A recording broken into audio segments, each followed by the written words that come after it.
Hi, good afternoon, everyone. Today we are in Pune and we are going to meet Dr. Radhikananda. And let me introduce you, Dr. Radhikananda, to you before we go ahead with the podcast.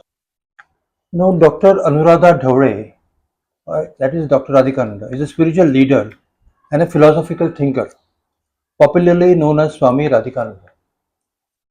Hailing from an illustrious family, Dr. Dhaure is the daughter of Padma Bhushan late Sri Setu Madhurao Pagdi and wife of brave Indian martyr Wing Commander Ashok Dhaure, who sacrificed his life for the country in action during the India-Pakistan War of 71. Dr. Dhaure's turned to spiritualism at a very early age in her life and since never looked back. She was spiritually guided and initiated by her guru, Mahayogi Swami Umananda Saraswati. She has traveled with her philosophical works and message of world peace across the world and has strived to educate people about the importance of spiritual understanding. She has been given an honorary title by none other than Shankaracharya of Dharmalankar and Dharmadhwaja. She has written over 40 books, which cover a wide spectrum of translations, interpretations, and her own spiritual enlightenment. Her most prominent works include Jnaneshwari Once Again. It is the first and only translation of in poetic form in English of Jnaneshwari.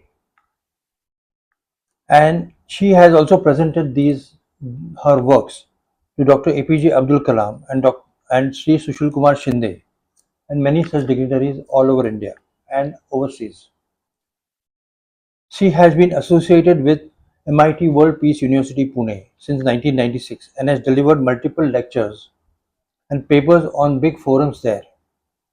She has been a prominent part of the revered annual event Sri Sant Sri Jnaneshwar and Sant Sri Tukaram Endowment Lecture Series. For over 20 years, she has shared the stage with many great philosophical and spiritual leaders from across the world. Dr. Dhaure has mentored many on the path of spirituality and finds her strength in a belief in academia and power of knowledge. She is a postgraduate in political science and a PhD on the topic Comprehensions of God. After having completed her translations on the Rig Veda and Yajur Veda in English, she has currently finished her works of translating the Sama and she calls Pune her home, where all her followers and devotees come to seek her guidance and blessing. So let us now go over to Dr. Radhikananda and ask her about her works, her latest works on the Vedas. Dr. Radhikananda, please take over. Okay. Um, Thank you for your words, and I'm glad to tell that we have been able to complete Ved just about 5 6 days back. It was a project of about 9 years. But I would like to tell that my Gurudev, Mahayogi Umanand Saraswati, she had told me specifically that you will be completing Ved translations in 9 years. Unless, of course, a divine voice doesn't command, things don't happen. So we've come now, we finished the works, and they're almost printed. And I'll be happy to share some of the very beautiful thoughts which are there in Ved. Can I just interrupt for a moment? You Yes. said you have been commanded. Was how did she command? Did she command in your meditation, or did she come in front of you? And Huh. how did that happen? Actually, I was there was another text which I was asked by one of the senior ashram members of Nagpur, Kant, and he told me to translate Gurudev's works, Guru Charitra Bodheshwari, into English. I, of course, was happy to work, and I almost considered that it was Gurudev herself having talked to me through Kant. and I tried to work on that. Initially, I felt my Gurudev's Marathi was a little bit too high. So I probably was not doing justice to her text. So I was about to stop and tell Mr. Kant that I'm not sure whether I'll be able to complete this work. And I remember at that time, just my doors were closed. I was sitting at the table and writing, and she just happened to walk through the door. She stood by me and she just said, before I could even understand that, oh my God, my guru is here, I could have got up, I would have saluted her.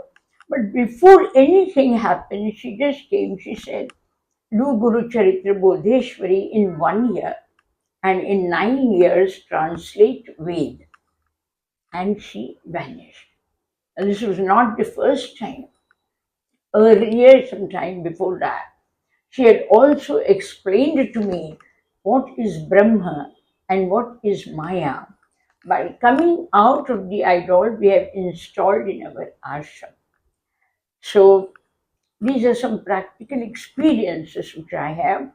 So I can definitely tell you, yes, this can happen. She had come, blessed me. Her words were like a blessing. Because she said, because me not knowing Sanskrit, not being a student of science, and trying to translate Ved, I probably could have failed in doing it. But because she had said, my Gurudev had blessed me, and I was able to complete both the texts, Guru Charitra Bodheshwari in 1 year and 10 volumes of Ved in 9 years. Very interesting, that is. Very true. So how did you then? What did you do after you got this message from your guru? Yes. The moment It was a message, or it was a command? It was a command. yes, it was a command.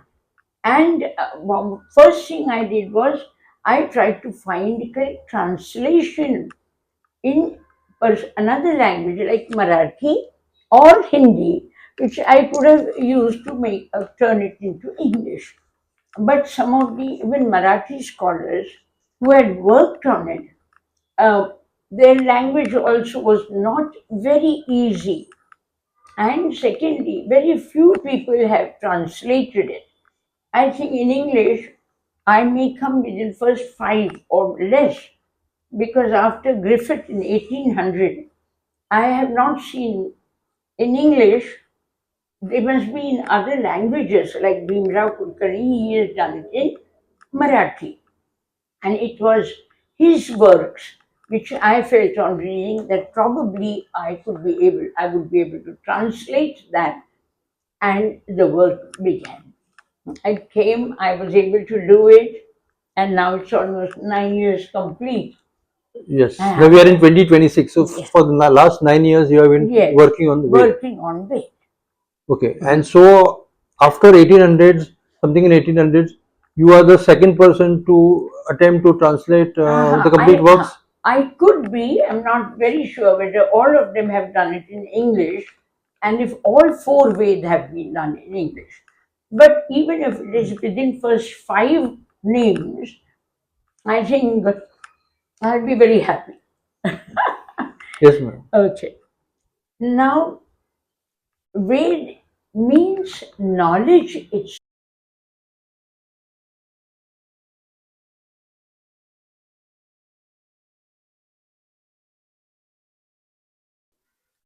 So when my Guru, and of course, Guru itself is supposed to be an embodiment of knowledge.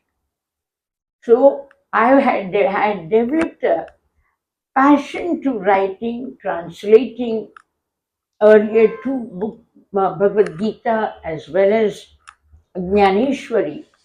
I was able to do it. Even Jnaneshwari has almost 9,000 couplets.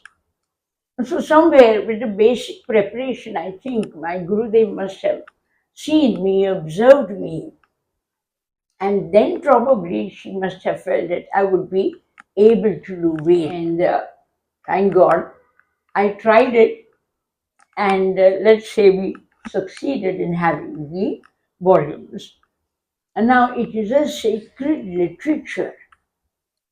I will not limit it to any one community because it covers hundreds of topics under cosmos.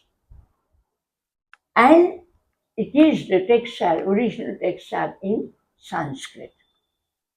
It is worth knowing. It has it has been written somewhere in 2000 BCE. They say with the arrival of Aryans. These texts are also called apaurushaya. That is, this is not done by a mortal person. Then who do you think must have done that? Yes, they were sages, enlightened sages, Rishi Munis, almost 300 and above. Rishi Munis have contributed some mantras, each one of them individually, and they are now today about 20,000. They were edited, classified by Vyas, sage Vyas. So we have and these saints, they have heard them in their meditative postures, or while they were meditating. There was probably an interaction, intuitional interaction by the Supreme, and they were able to have this knowledge. They have not only Shruti is what you hear, and Smriti is what you memorize. So these Rishi Munis first heard as in an intuitional form. My Gurudev used to say, the texts which are available and which have these subjects covered, now they've become informative texts. But earlier, when the sages and rishis, they had heard, it was an intuitional hearing during their meditational state, and that is what they are actually called apaurushaya. They are those hymns or those verses which were revealed to them in their meditation state by God Himself. So we almost go to this divine source if we study a little bit of it also. You never know, you'll be taking a few steps toward knowing God. And for me, I was very happy that it was something that I felt I could do. And in every disciple's mind, serving his master, it sounds like and is like a highest blessing. For me, this was a blessing. This was a boon. This was a chance to serve my master. And yes, what does this Veda have? It has the knowledge of entire universe. The number of subjects which have been covered from Rigved, Indrigved, Yajurved, Samaved, Atharvaved, they are almost all the faculty subjects which are nowadays taught and in universities, and those they are studied, they are presented in utmost details. So this is a very interesting philosophic structure where we can all at least know what the cosmos has to give us, and it may be like a story of cosmos.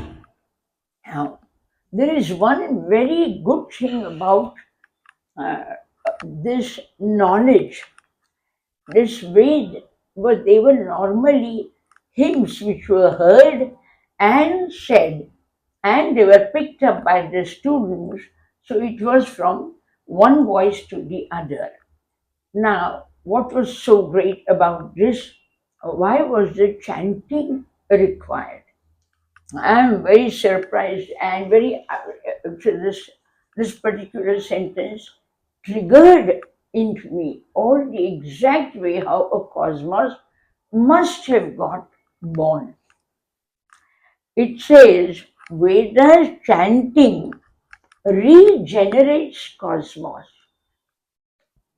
Now, friends, we have been given a voice to speak, which is not the fortune for the animal world, the plant world. Now, we have been given that power.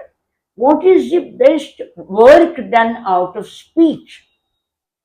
It manifests the unseen world into the seen world.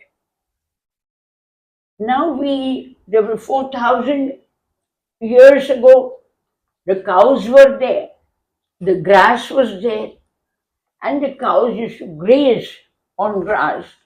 And after that, has the grass ever vanished? No. Has the cow vanished? No. And has the system of cow grazing the grass vanished? No. How is this possible? Because grass can also mellow down, cows will die. But the system having the cow in the world and the grass in the world, that is regenerating cosmos all the time. With every new generation born, the world, the stars, the planets, moon, the earth, sun, they are all undergoing a change in such a way that they are freshly recharged again for the new generation. Just as if I light a gas today, a stove or a gas, and heat the food and have my food, and I close it at night, the next day when I get up, I can kindle that fire again. That is the beauty of this cosmos and the power of the God, that He can Himself appear again and again. He can vanish, He can appear. Similarly, everything in the world also, it may perish, but it can be reborn again. And that is the miracle which probably the various sages, almost 300 sages, through their mantras have tried to tell you where this miracle exists in the world. Just like there is air all over, and there is earth all around, there is a sky all above. Similarly, this miracle also exists in the entire world, just like air or sunlight, or it does not vanish. We call it Gudha Vidya.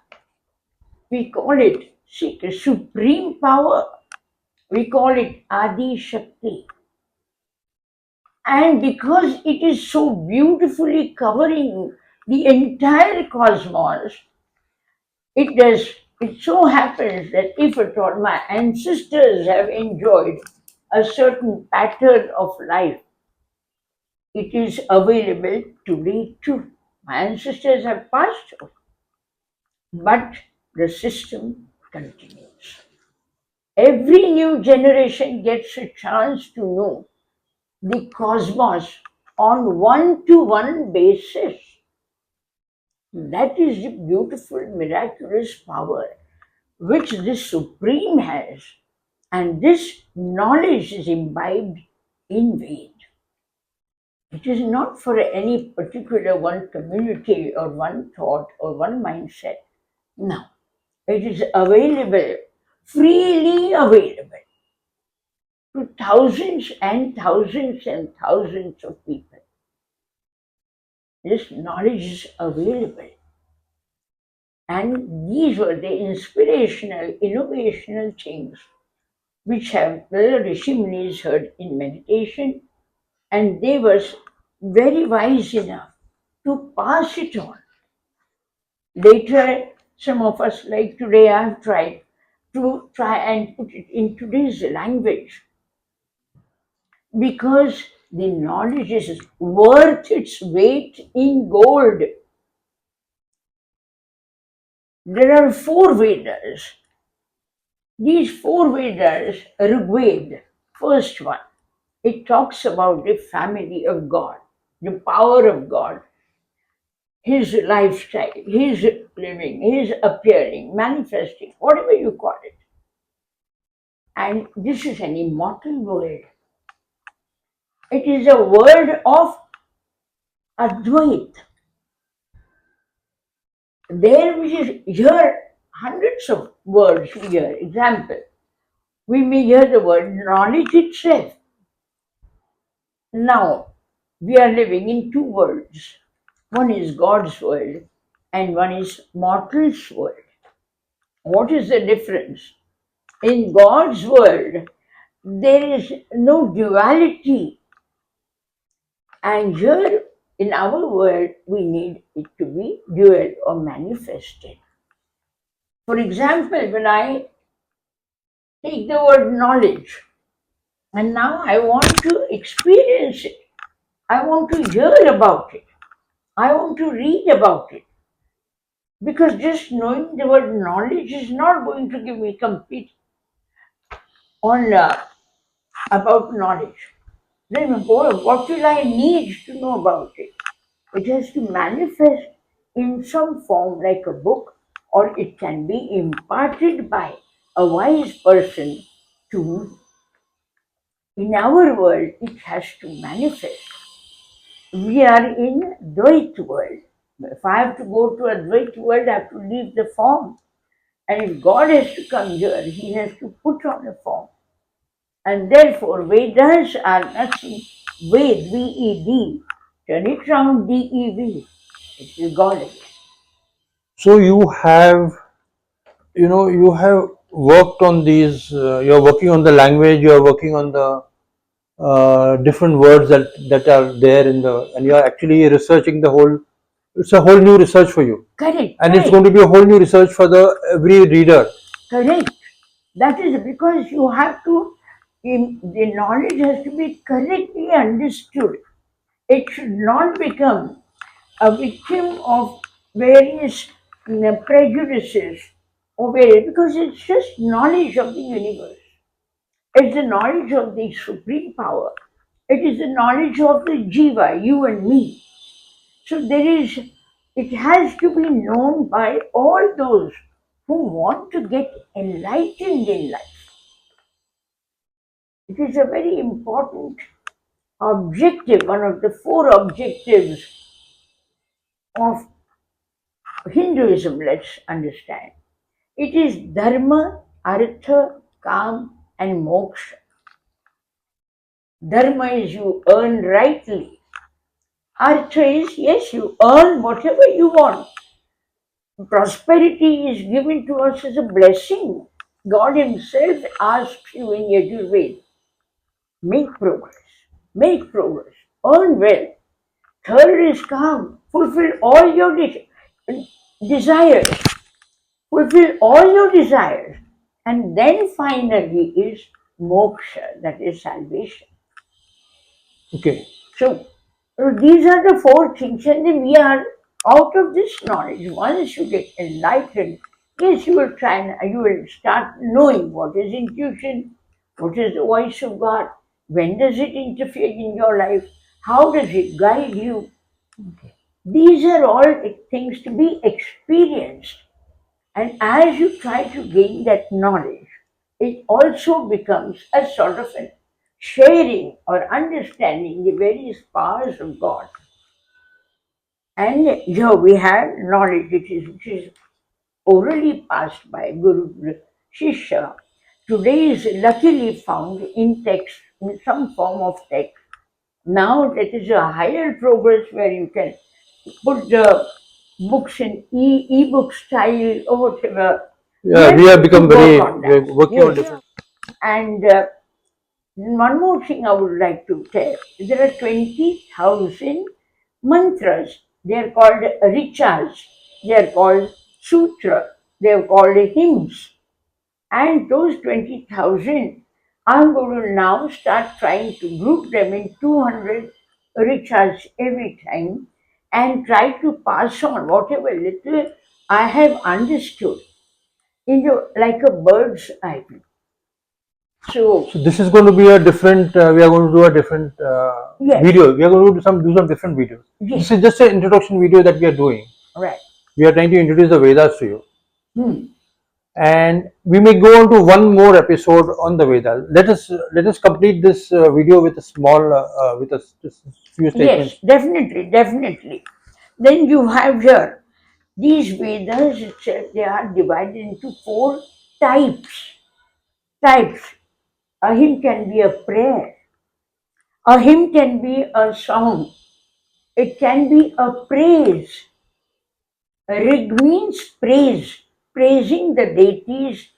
That was the minimum we could do under uh, gratitude to all these powers. We will be talking about almost all deities, all powers as we move on slowly. Today we are just trying to understand how to make it generally passed on to all those interested in Veda. Now this is the oldest text, as I told you. It was heard, then it was talked about, and therefore today we have, of course, the knowledge is available. It is up to each one of us whether we would like to plunge into it or not. My Yes. Gurudev used to say, plunging into knowledge, knowledge is elixir, Okay. Amrit. You will drown but not die. So let us try Yes. and grasp maximum from Veda. Don't worry, it does not differentiate religions, caste, nothing. We'll pick up the best from it. It is up to us. We can pick up knowledge in its purest form. So let's all work towards it. Thank you, Shirish. You've been very nice, prompt about asking me. Can we stop here and can we do one more part on the introduction? Let's do the introduction in two parts. If there's anything more, Swami Radhikananda wants to talk. Okay, we'll Yeah. try. But let's stop here Hmm. and we'll wait for another. We'll do another episode on introduction to the Veda. Introduction to Right. it. Okay. Thank you so much. Thank you so much. Thank you, Shirish. Sadgurunath Maharaj ki jai. Mahayogi Yogi Swami Umananda Saraswati ki jai. दिवसा देवा तुमची मूर्ती